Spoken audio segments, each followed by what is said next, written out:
Bonjour tout le monde, bienvenue à ce nouveau rendez-vous de Folie douce. Ici Yvan Bugeaud. Aujourd'hui, je reçois Maryse Beaulieu qui vient nous présenter la Fondation Cerveau. À l'espresso et à l'espresso allongé, Pierre poursuit avec son sujet « Ce que les épreuves nous enseignent ». Notre collaboratrice Catherine Stassin est aussi des nôtres. Elle nous parle de parrainage professionnel. C'est le menu de Folie douce. Bienvenue chez nous. Que vous soyez malin, peu enclin, radin ou épicurien, vous êtes à Folie douce. J'accueille maintenant mon invité, Mme Maryse Beaulieu. Bonjour, Mme Beaulieu. Oui, bonjour. Bonjour, vous êtes directrice générale de la Fondation Cerveau, qu'on va apprendre à mieux connaître. Ouais.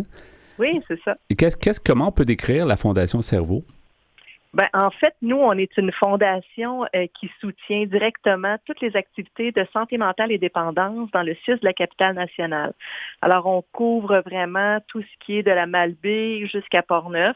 Alors, tout ce qui se fait en soins directs, en hospitalisation, en soins dans la communauté, mais aussi en recherche, que ce soit chez les enfants, chez l'adulte. Alors, nous, on accompagne tous les intervenants financièrement, dans le fond, pour qu'ils assurent les meilleurs soins possibles, puis aussi qu'on puisse innover dans la pratique des soins santé mentale et dépendance. Et comment est née ou quand est née cette fondation? Ben, en fait, la fondation est née en 1977. C'était des employés à ce moment-là du centre Robert Giffard. Hein. Tout le monde connaît Robert Giffard de son nom d'il y a jadis. Alors, les employés s'étaient assemblés parce que à ce moment-là, c'était pratiquement une ville. Hein. Si vous vous rappelez, il y avait près de 6000 personnes qui étaient hospitalisées à Robert Giffard. Alors, il y avait beaucoup de services à l'interne, mais il y avait quand même des besoins. Alors, souvent, en santé mentale, les gens sont laissés à eux-mêmes. Les relations sont tendues avec la famille, etc. Fait qu'il y avait quand même des besoins, déjà à ce moment-là, de base, qui n'étaient pas comblés. Alors, les employés s'étaient rassemblés pour ramasser quelques dollars pour vraiment aider. Et puis, au fil des ans, ben, ça a pris vraiment une plus grande importance. Avec des institutionnalisations, et tout ça, ben, c'est certain qu'on a amélioré les services, avec l'argent, vraiment, on a fait plus de choses, mais en fait, au départ, c'était vraiment des employés qui étaient vraiment gentils, qui avaient vraiment envie d'aider, qui ont démarré là, cette collecte de fonds-là. Qu'est-ce qui différencie justement une fondation comme la Fondation Cerveau et le ministère, là, d'habitude qui finance les soins de santé? Ouais. Comment on peut voir la différence, justement? Ben, en fait, la différence, c'est que nous, on ne s'insère pas dans les soins directs, je dirais. C'est-à-dire que tout ce qui dépend, tout ce qui devrait être payé par le ministère, c'est-à-dire quand on est hospitalisé, on mange, on est soigné, on a de la médication. En fait, on a tous les services de base à l'hôpital, mais ça, nous, on ne s'insère pas là-dedans. On ne paiera pas, par exemple, le salaire d'une infirmière. On ne paiera pas non plus ce que ça prend au médecin pour faire sa tournée dans la journée. Ce qu'on va plutôt faire, nous, c'est voir avec eux quand le ministère n'a pas nécessairement les moyens de valider une nouvelle technique ou une nouvelle machine ou des choses comme ça, ben, on peut peut-être, à ce moment-là, participer financièrement à acquérir ces équipements-là. Mais aussi souvent, comme actuellement, on donne beaucoup de sous pour les salles multisensorielles. Alors, c'est certain que d'acheter des crayons de couleur puis des mandalas pour le ministère, c'est un peu bizarre. Alors, nous, on a vraiment, avec une unité de soins, bâti une salle qui vraiment peut donner le choix aux usagers qui sont hospitalisés de venir se reposer là. Donc, avant, ce qu'on faisait, c'est qu'on les mettait dans une salle capitonnée, puis on pensait que les crises, ça s'estomper avec ça. Maintenant, ce qu'on fait, c'est que plutôt on leur permet d'entrer dans une salle comme celle-là, où ils sont vraiment libres de choisir qu'est-ce qui va leur faire du bien. Alors, une fois que ça aura fait ses preuves, bien, ça va peut-être s'instaurer dans le suivi thérapeutique. Fait que nous, ça nous permet de travailler avec les équipes pour mettre des innovations sur place. Puis après ça, bien, on laisse la place là au ministère ou du moins au CIUS pour que ça devienne monnaie courante dans leurs soins quotidiens. Mais pour ces innovations-là, puis faire le test, bien souvent, nous, on est aux premières lignes. La même chose avec les équipes de recherche. En fait, on ne vient pas se substituer à payer la recherche, mais les grandes institutions, souvent de recherche, demandent un pourcentage de fonds privés pour venir pallier. Alors, si, exemple, il y a des projets qui sont subventionnés, ben on demande souvent un 20% ou un 10% pour venir aider à ce que le financement se complète. Alors, c'est là où nous, on intervient. Puis aussi, de temps à autre, on donne des bourses aussi à des jeunes médecins, des choses comme ça, ce qui ne se ferait pas par le ministère. Le ministère n'a pas donné de bourse. Par contre, il peut payer les salaires. Donc, c'est deux choses totalement différentes. Ça permet vraiment de spécialiser là, les étudiants, des choses comme ça. Fait que nous, on ne se substitue jamais, mais on est toujours là à côté à voir ensemble comment on peut mieux faire les choses avec l'argent que nous, on a disponible. Les salles multisensorielles, ça évoque quelque chose d'intéressant. De mon côté, j'aimerais en savoir plus. En fait, c'est donc, vous faites vraiment comme un projet pilote, puis vous allez voir un peu les retombées, puis les demandes. Est-ce que la réponse est bonne quand même des usagers? Oui, à ce jour, en tout cas, ce qu'on a fait, on l'a fait sur 2 ou 3 manières. Là. On a testé plusieurs façons de faire. Alors, on a vraiment une salle complète qui a été refaite. Alors, c'est un plancher qui est plus mou. Alors, quand on entre dans cette salle-là, quelqu'un qui la verrait dirait, mon Dieu Seigneur, vous me dites pas que c'est quelque chose qui fonctionne, mais oui, c'est une pièce qui est blanche, tout simplement. Il y a un grand tableau au mur. Il y a un vélo stationnaire, un fauteuil là, vraiment ailerant, une place. Ensuite, il y a un gros coussin au sol dans lequel on peut s'asseoir. Il y a pour le divan, il y a une couverture lourde. Il y a un iPad où les gens peuvent aller écouter de la musique. Il y a une lampe qui fait, tu sais, comme un peu dans la chambre des enfants qu'on met des fois, qui va refléter plusieurs couleurs. Fait qu'il y a toutes sortes de petites choses comme ça. Il y a une petite chute, là, en tout cas, puis il y a aussi des odeurs. En tout cas, on a vraiment plein de choses. Fait que chacune des personnes qui vient s'installer dans cette salle-là pour une 15-20 minutes, pas plus que ça, mais c'est quelqu'un souvent qui se dit, moi, je sens venir la crise, je ne vais pas être de bonne humeur, puis ça, je le sais, là, je la sens venir.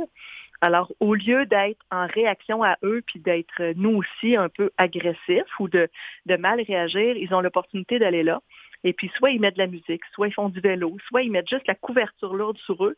Ça leur fait du bien. Puis, une des choses qui marche bien aussi, c'est de prendre une glace et puis de mettre ça dans la bouche. Alors, ça fait diminuer aussi les effets d'une dépendance qu'on n'a pas quand on est en sevrage, mais ça fait aussi aider à faire diminuer l'anxiété. Fait que des fois, là, c'est des petites choses très simples, mais qu'ils peuvent faire seuls, puis à l'abri aussi de d'autres regards où ils se sentent vraiment dans un milieu qui est comme à part de l'hospitalisation. Puis ça leur fait vraiment du bien, ça permet de faire diminuer la crise. Ça, c'est vraiment dans des unités de gens avec des troubles de l'humeur sévères. Par contre, dans des unités en psychiatrie gériatrique, par exemple, ça va être plutôt des images sur les murs à divers endroits qu'on va mettre qui va leur rappeler des choses intéressantes. Ça peut être un paysage, ça peut être en fait une bibliothèque, ça peut être n'importe quoi comme ça, mais ces gens-là qui sont souvent un peu de démence ou de l'errance, ben vont pouvoir s'installer puis regarder ces paysages-là, puis se sentir vraiment mieux, vont avoir vraiment les sensations qui vont se développer différemment au lieu d'être en crise d'anxiété ou en agressivité, vont vraiment voir diminuer là, les symptômes. Fait que on a différentes façons de faire qui font en sorte qu'on intègre le multisensoriel aux soins, puis ça permet vraiment là, aux intervenants là, de faciliter leur travail. Et à votre connaissance, c'est un projet assez unique au Québec? Ben, en fait, il existait déjà ce qu'on appelle les chambres Snowzeland, là, qui est un peu un concept où la lumière, les odeurs, les textures existent. Donc, c'est basé sur différentes choses qui existent dans le monde, qu'on a mis en commun, puis pour lesquelles on vérifie chacune des validités. Pour certains, écrire sur le tableau des choses, leurs émotions, etc., ça leur fait du bien. Après, ils l'effacent, c'est terminé. Pour d'autres, ça va être de vraiment s'attabler et faire un mandala. Donc, en fait, on regarde chacune des personnes qu'est-ce qui lui fait du bien, puis ça lui permet aussi de reproduire ça quand il va être dans son quotidien, quand il va être sorti de l'hôpital. Alors oui, c'est des choses qui existent un peu partout. De cette manière-là, je ne peux pas vous répondre exactement, mais c'est certain que c'est basé sur plein de choses qui ont déjà existé, qu'on a mis en commun. Alors, puis ce qui est vraiment important pour nous, c'est que les gens puissent le refaire à la maison. Alors, ça ne sert à rien de faire quelque chose qui coûterait très cher ou qui leur obligerait à, mettons, rénover leur appartement. C'est pas ça qu'on veut. On veut que ce soit quelque chose de simple qu'ils vont pouvoir reproduire puis qui va les aider à calmer là, leurs angoisses ou leurs symptômes. Alors, c'est intéressant, c'est un beau projet. Donc, la Fondation Cerveau encourage ce genre d'initiative-là. C'est intéressant de le savoir un peu plus en détail, comme ça on comprend vraiment bien le côté pratico-pratique de la Fondation. Du côté administration de la Fondation, vous fonctionnez comment? Il y a des donateurs qui vous aident à fonctionner. Vous avez besoin de fonds, évidemment, pour vous-même en redonner. Oui, en fait, si on veut redonner, il faut en avoir à la base. Mais oui, on a une belle base de donateurs, des gens qui nous suivent depuis longtemps, puis on a aussi des gens qui apprennent à nous connaître, parce qu'auparavant, on avait un nom un petit peu moins sexy, qui était la Fondation de l'Institut universitaire en santé mentale de Québec. Alors, pour les gens, ça évoquait moins un peu la mission qu'on a actuellement. Alors, depuis qu'on est Fondation Cerveau, on a beaucoup de gens qui nous ont découverts. Alors, ce qu'on fait, c'est que nous, on agit beaucoup aussi sur la sensibilisation. Alors, s'il y a des entreprises qui ont besoin qu'on leur donne des outils pour aider parce qu'ils ont des employés qui vont moins bien, on est vraiment là en première ligne pour aider à faire en sorte que les gens acceptent d'en parler, puis acceptent aussi d'aller en parler avec un médecin de famille, par exemple, pour être traité. Fait que nous, ces gens-là, on essaie de les aider du mieux qu'on peut en leur offrant des services, donc les entreprises. Et puis, on amasse de l'argent via des activités, des événements, mais surtout aussi, là, en one-on-one avec les gens, on essaie vraiment de comprendre ce qui les intéresse, puis on essaie de respecter leur choix de... Par exemple, si quelqu'un veut vraiment, lui, son argent, veut l'investir en recherche, nous, on respecte ça de façon importante. On pense que c'est au donateur de choisir ce qui l'intéresse. Alors, on a plusieurs façons de donner à la Fondation. Quand quelqu'un décède, par exemple, on a les dons en mémoire. On a aussi une campagne importante qui roule pour la recherche parce qu'on s'est engagé à donner 10 millions de dollars à la recherche au Centre de recherche Cerveau, qui a le même nom que nous, parce que ce centre de recherche-là est vraiment en avant sur plein de découvertes importantes, surtout sur le dépistage précoce chez les enfants. Alors, des enfants qui sont dans des familles à risque, par exemple, où le papa, la maman ou un grand-parent, ou en fait, où il y a plusieurs personnes, plus qu'une personne, mais des gens qui l'entourent, qui ont déjà des diagnostics en lien avec les maladies du cerveau, on peut les prendre dès un bas âge, puis on leur fait passer un ERG en complément avec ce que le médecin va vraiment regarder chez l'enfant, va diagnostiquer, puis on va pouvoir mieux les accompagner pour que la maladie se déploie de façon moins importante. Alors, en dépistant plus précocement, on évite que par exemple, à 15 ou 16 ans, un jeune décide de s'automédicamenter avec la drogue. Alors, s'il sait déjà qu'il est prédisposé à avoir une maladie, on va pouvoir l'aider à mieux gérer son environnement puis à voir venir les signes et symptômes plus rapidement. Donc, ça ne dégénérera pas, par exemple. Fait que, c'est vraiment là-dessus que planent, entre autres, nos chercheurs. Et puis, on est vraiment très content de pouvoir les aider à la hauteur de ce 10 millions-là dans les prochaines années.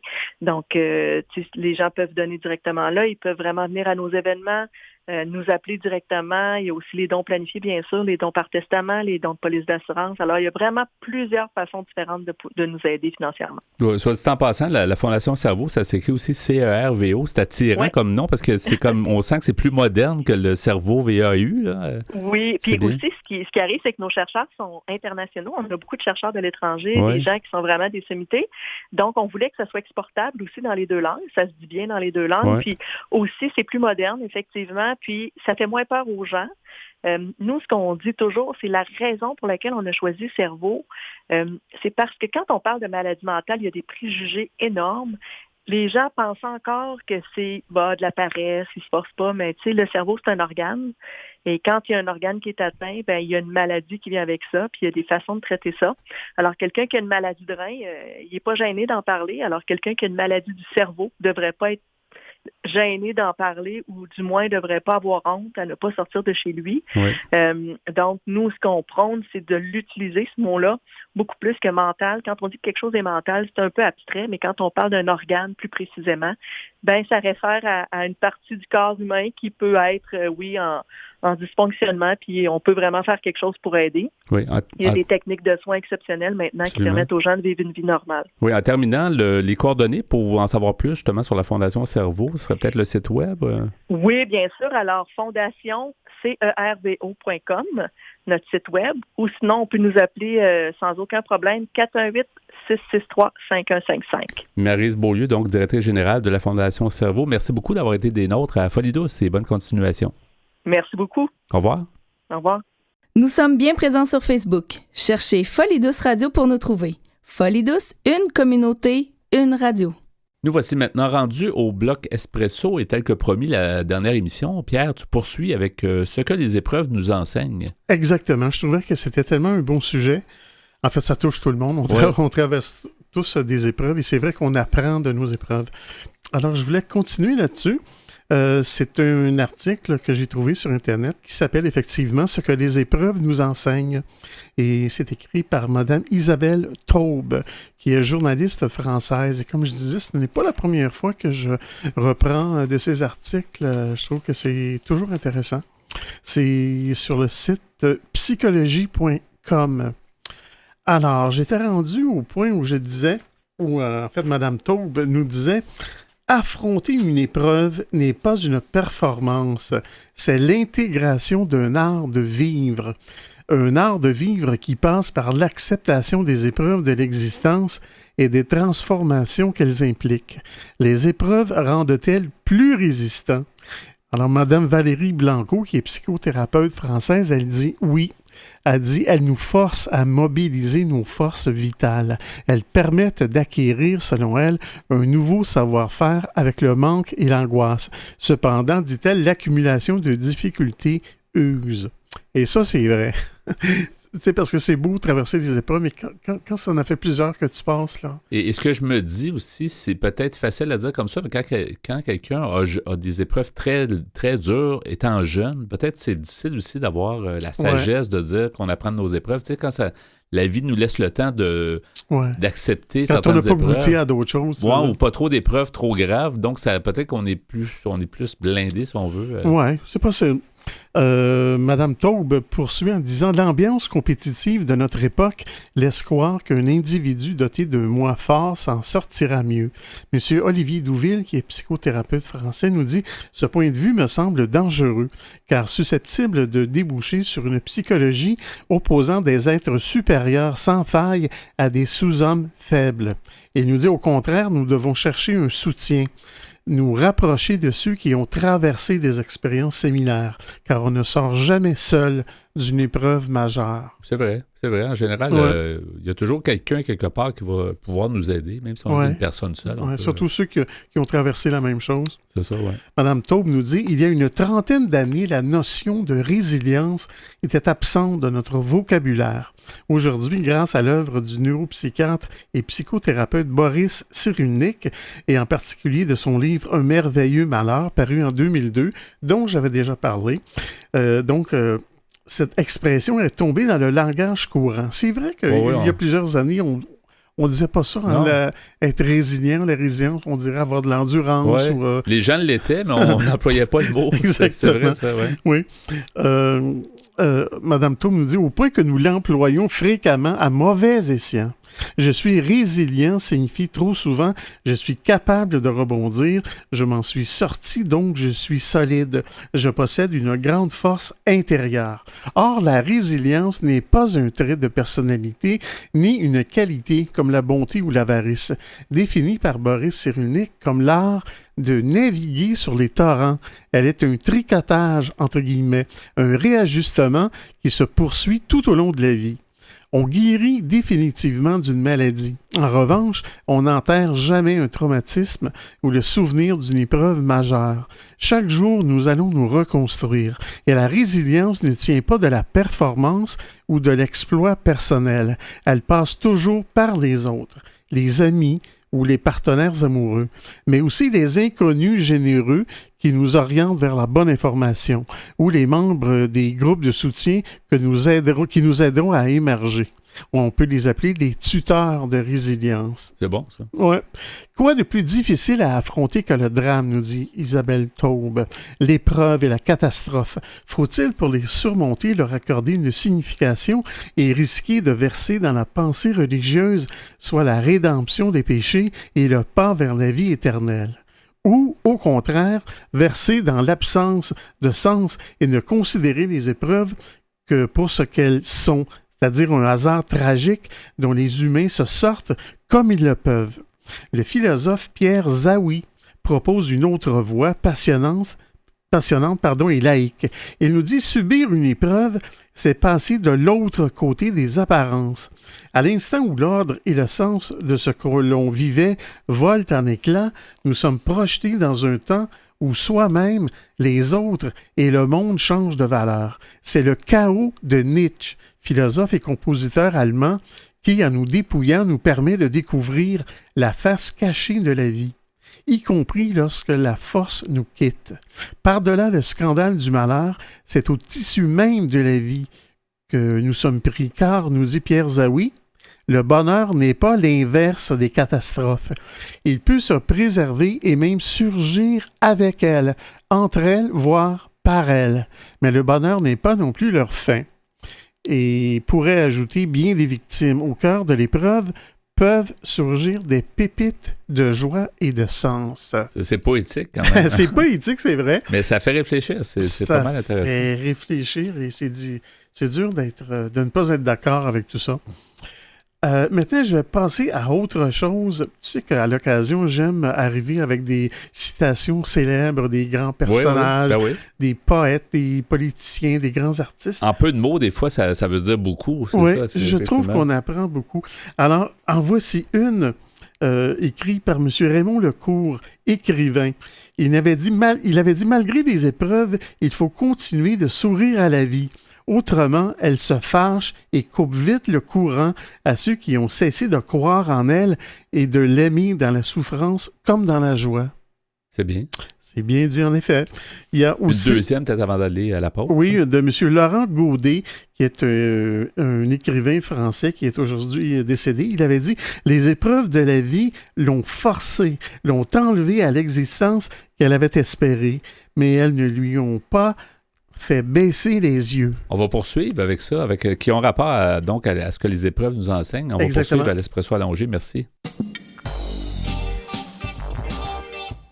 À venir dans l'émission, notre collaboratrice Catherine Stassin nous informe sur le parrainage professionnel.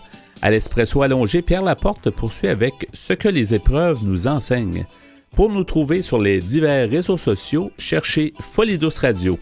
Vous écoutez actuellement Folie Douce, leader en santé mentale depuis 1991. Folie Douce, une communauté, une radio. La santé mentale est toujours au cœur de notre quotidien. Nos chroniqueurs vous présentent leur sujet. C'est avec plaisir que j'accueille notre chroniqueuse Catherine Stassin. Bonjour Catherine. Bonjour Yvon. Alors aujourd'hui, le sujet que tu nous amènes, c'est parrainage professionnel. Qu'est-ce que tu veux dire par là? Alors en fait, le parrainage, c'est une activité qui permet d'aider le chercheur d'emploi dans sa recherche quand, en fait, à un moment donné, quand on est au chômage et que ça peut durer, il y a des répercussions identitaires parce qu'il y a du découragement, il y a quelquefois même de la résignation. Alors, on croit peut-être pouvoir s'en sortir toujours tout seul, mais en fait, c'est une bonne idée peut-être d'aller voir un parrain ou voir chercher des programmes de parrainage. Bon, je vais vous expliquer un peu plus en quoi ça consiste et pourquoi c'est une activité aussi bénéfique pour le chercheur d'emploi et aussi pour le parrain. Ça peut devenir effectivement déprimant de ne pas trouver d'emploi et de ne pas avoir l'espoir d'en trouver. C'est pas évident. Hein? Quand on est dans une situation, l'emploi est tellement important pour la santé mentale d'une personne. Exactement. Et c'est pour ça que je voudrais commencer par quelques petits témoignages. Les personnes disent « Oh, je ne sais plus où j'en suis. Je ne sais même pas si j'aurais dit j'ai un CV comme il faut. Je ne sais pas quoi mettre dans ma lettre de motivation. Je ne vois plus mes amis parce que je pense qu'à ça. En même temps, j'ai plus de moyens pour sortir et dépenser. Et on n'a plus d'identité. Souvent, les gens s'identifient comme leur emploi du temps. Donc, ça ne devrait pas être que ça. Mais dans nos sociétés, en effet, c'est souvent, on est identifié à ce qu'on fait. Oui, on dit souvent, qu'est-ce que tu fais dans la vie? Puis c'est ça, souvent, on associe la personne, l'identité de la personne est reliée à son emploi. C'est sûr. Alors, ça peut être d'autant plus difficile pour cette personne-là. Alors, en fait, c'est quoi véritablement cette activité de parrainage? C'est véritablement un accompagnement par un d'un chercheur d'emploi pour l'aider via une série d'activités à justement un petit peu reconstruire, le remotiver et aussi l'aider dans son intégration pour éventuellement trouver un emploi. Mmh. alors il est certain qu'ils vont avoir, c'est véritablement un tandem, hein. Ce parrain et ce chercheur d'emploi, ils vont avoir des activités ensemble. Ils vont se rencontrer et le parrain va apprendre au chercheur d'emploi à rédiger un CV, mais pour chaque offre d'emploi qu'il a sélectionnée. Aussi faire une analyse spéciale de chaque offre qu'il trouve pertinente. Peut-être que le parrain va dire, oui, mais cette offre-là, est-ce qu'elle colle vraiment à tes projets? Quand tu décryptes véritablement l'annonce, est-ce que ça te convient? Alors, si oui, on rédige une lettre et un CV sur mesure. Donc, le CV passe-partout, c'est pas une très bonne idée. C'est pas une bonne idée. C'est sûr que quand on n'a pas encore travaillé de sa vie ou qu'on a fait un job d'étudiant, ça peut passer partout, c'est sûr, de job d'étudiant. Un CV générique, ça peut être bon, c'est certain. Ouais. Mais c'est sûr que par après, comme adulte, il faut essayer de coller un petit peu parce que les gens en ressources humaines, ils n'ont pas des heures à lire entièrement, ils peuvent lire de manière un petit peu transversale et puis ils vont voir s'ils retiennent. Il faut accrocher l'attention tout de suite. Voilà. Faut pas que ça soit long, en fait, des CV de 3-4 pages. Je pense que et les lettres non plus. C'est jamais très bon. Il faut que ça soit... au pire, on s'expliquera en entrevue, mais il faut attirer l'attention, accrocher. Voilà, et accrocher aussi aux exigences de l'annonce, par exemple. Moi, je ne suis pas un expert dans ce domaine-là, mais vraiment, les parrains, eux, vont aider dans ce sens-là le candidat, lui redonner confiance. Il y a aussi même des simulations d'entretien. Donc, la personne qui n'est plus à l'aise, qui perd confiance, lors d'une simulation d'entretien, on va lui dire ce qui va bien et ce qui ne va pas bien. Donc, c'est bien. Il y a des choses qui vont bien. Et peut-être avoir des exercices, même de questions un peu tordues ou en tout cas de questions pour se préparer. Ça peut ou arriver. Pas tordues, mais quand on est nerveux et qu'on arrive à une entrevue, même une question pas tordue, on risque de peut-être mal y répondre. Donc, il y a tout un ensemble de codes d'entreprise dépendant de l'entreprise où on va aller, où il faut développer un certain vocabulaire. Donc ça, le parrain peut aider et développer cet ensemble de codes psychosociaux et de langage éventuellement lors des simulations avec le parrain. Ouais. Donc ça, c'est vraiment le parrainage professionnel typique. Donc comme on l'imagine, on est chômeur, on va au centre local pour l'emploi et on demande à bénéficier d'un programme de parrainage. Il y a aussi des grandes entreprises qui ont des programmes de parrainage. Donc, il faut se renseigner un petit peu. Donc, les services gratuits, d'une certaine façon, au centre local. Au centre local d'emploi, accessible. tout à fait. Ouais. C'est donc, ça, c'est important de le savoir. Il y en a un peu partout. Plus tard, je donnerai des coordonnées et il y en aura sur le site, évidemment. Et autant on dit qu'il y a un manque d'employés dans les entreprises, mais autant les entreprises sont plus pointues, je pense, quand ils recherchent des candidats. Fait qu'il faut vraiment être prêt, là. C'est ça. Il faut comprendre aussi le point de vue de l'employeur. Qu'est-ce qu'il cherche et pourquoi il cherche une personne comme ça? Ouais. Comment est-ce que je colle à ce profil, à ces exigences? Bon, évidemment, on ne sait pas, on ne va pas inventer, évidemment, un CV, mais on peut très bien, en utilisant le bon vocabulaire, si notre profil correspond quand même, aller réussir. Ça peut être une différence entre une entrevue réussie ou pas. Ça peut même aller jusqu'au conseil vestimentaire. Parce que c'est sûr qu'il y a des personnes qui ne perçoivent pas bien un code de grande entreprise ou un code de petite entreprise communautaire ou association communautaire. Et c'est sûr qu'on ne s'y rend pas de la même manière. Oui, c'est vrai. Donc, tout ça, le parrain va aider à donc vraiment former le chercheur d'emploi et puis le soutenir. Ça, c'est vraiment fondamental. Et on va voir pour ça qu'il y a 2 grandes actions très importantes qui découlent de cet accompagnement. Il y a vraiment une action qui est émancipatrice, disons une action qui va libérer un petit peu le candidat parce qu'il va apprendre à réparer disons, les blessures qu'il avait eues à rester longtemps au chômage. Longtemps ou moins longtemps. Ouais. L'effet peut être un peu le même si on est blessé ou on n'est pas content d'être au chômage parce qu'on a eu beau essayer plein de choses, on ne trouve pas. Donc, ça peut devenir très frustrant. On peut se résigner et se dire, ils veulent pas de moi, ils veulent pas de moi. Et ça peut paraître beaucoup dans les entrevues, entre autres. Ça peut paraître, la personne... elle peut être sur la défensive, elle peut être énervée. Ou très effacée, mais aussi, c'est peut-être une excellente candidate. Voilà, manque de confiance en soi ou manque d'estime. Elle va pas oser mettre en avant ce que la personne a pu faire, qui correspond justement... Parce qu'elle n'ose plus, elle se dit, mais non, ça vaut rien, etc. Donc ça, c'est vraiment le rôle important. Le rôle, c'est l'action émancipatrice que va avoir cet accompagnement. L'autre action, c'est une action qui est adaptatrice et normalisatrice. Là, je m'explique. Oui, ça veut dire alors, normalisatrice, ça veut dire que, par exemple, le candidat qui ne connaissait pas les codes professionnels d'une entreprise, je ne vais pas citer l'entreprise, disons une entreprise très connue dans l'hydroélectricité, au Québec, disons. Voilà.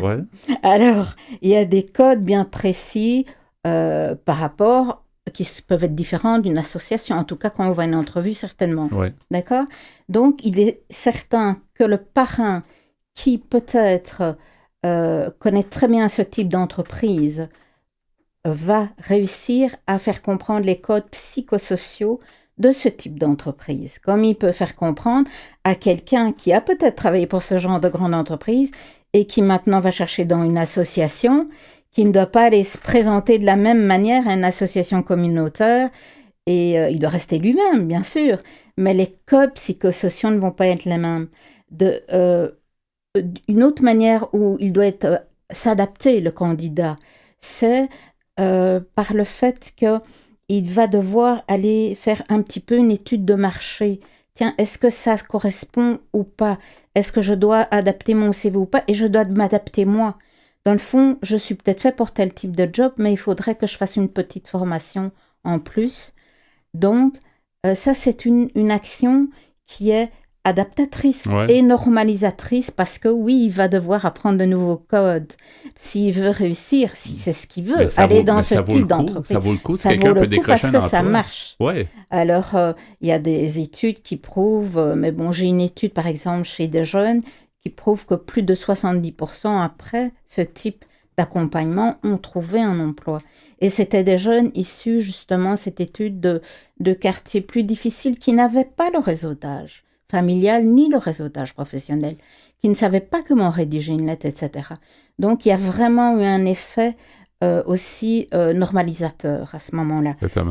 Il y a l'importance aussi, et c'est pour ça que c'est adaptateur, c'est que le candidat doit apprendre à véritablement connaître une nouvelle méthodologie de recherche. Donc, le parrain va aussi lui apprendre la méthodologie. Ouais. Alors, maintenant, ce qui me tient fort à cœur, c'est que nous sommes à Montréal et ici, il y a un programme extraordinaire qui s'appelle le parrainage professionnel à la ville de Montréal.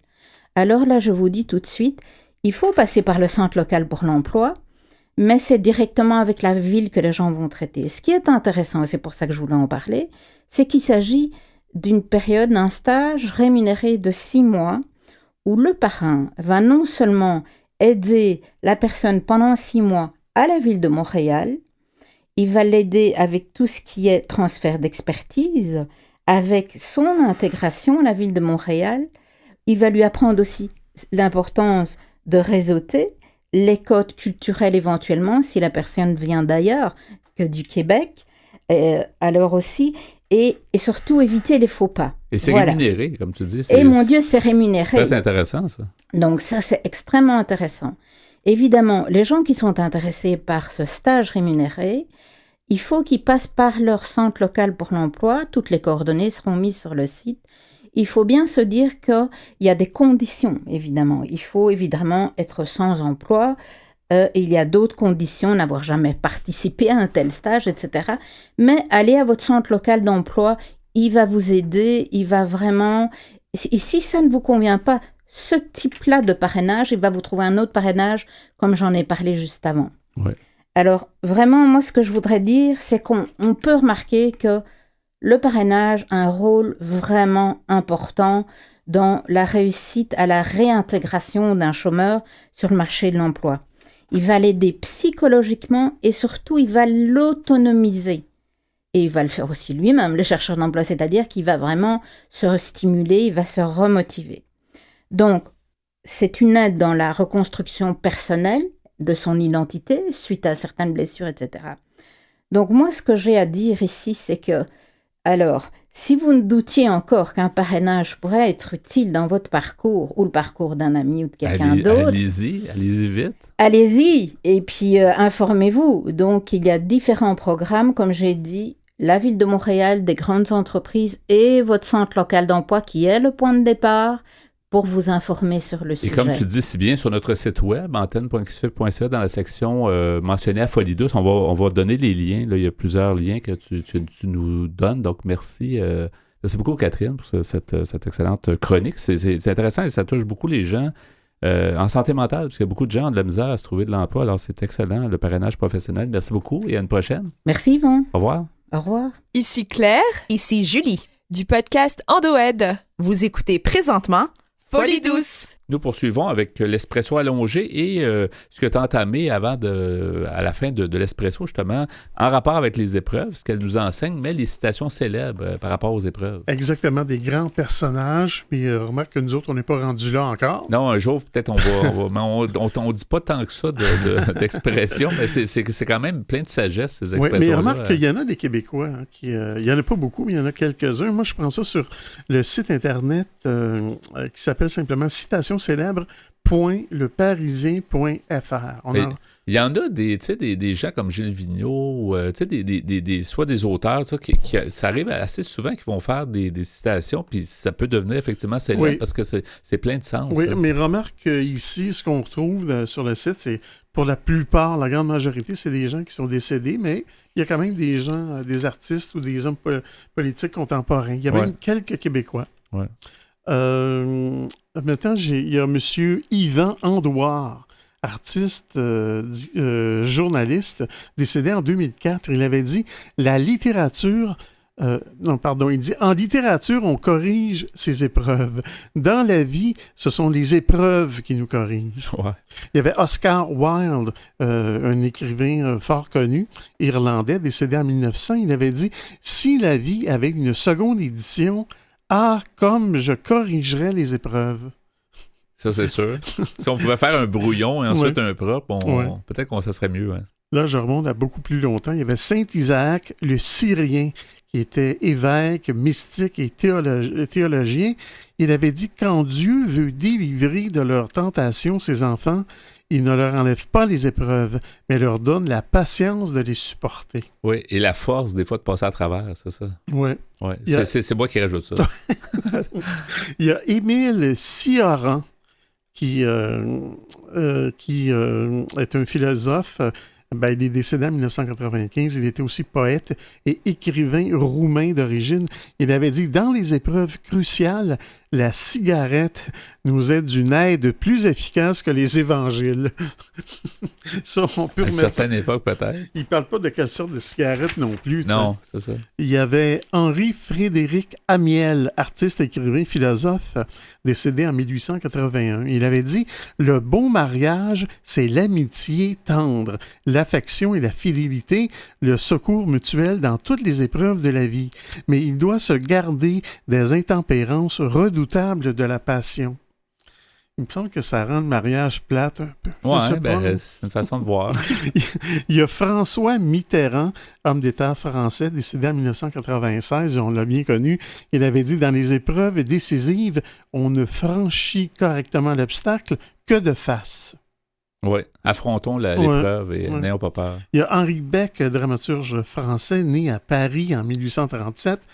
Il avait dit « Les femmes, c'est comme les photographies.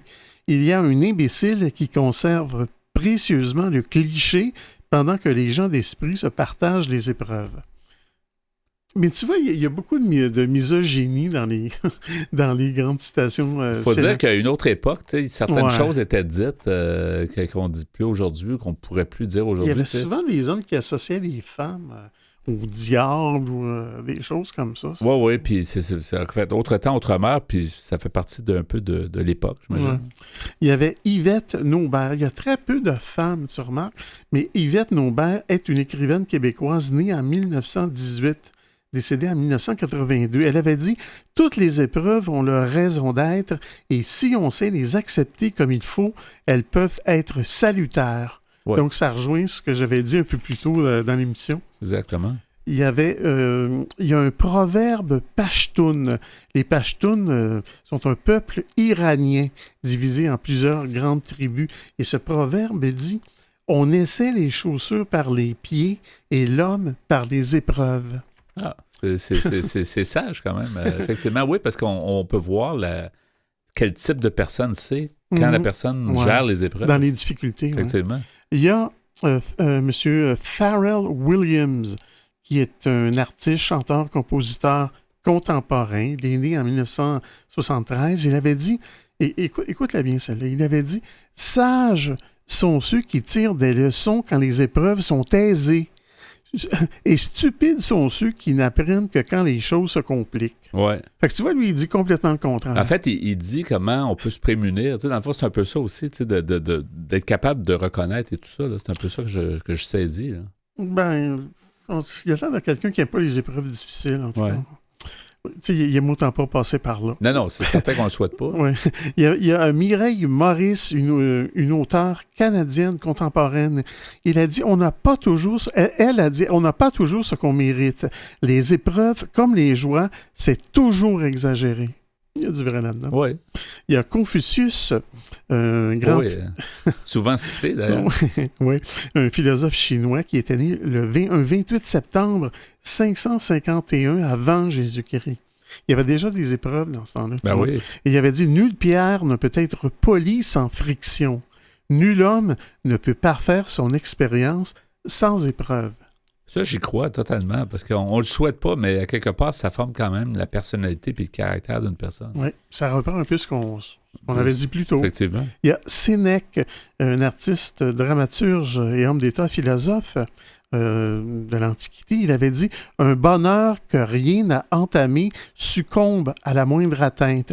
Mais quand on doit se battre contre les difficultés incessantes, on s'aguerrit dans l'épreuve, on résiste à n'importe quel mot, et même si l'on trébuche, on lutte encore à genoux. » Ouais. Peut-être une dernière. Une dernière. Il y a M. Henri Laborie, chirurgien, médecin scientifique, décédé en 1995. Il avait dit « Confronté à une épreuve, l'homme ne dispose que de 3 choix. Combattre, ne rien faire ou fuir. » Voilà, ça conclut bien. Merci pour ces citations célèbres sur les épreuves. Merci. Vous souhaitez écouter l'émission Folie douce au moment qui vous convient le mieux?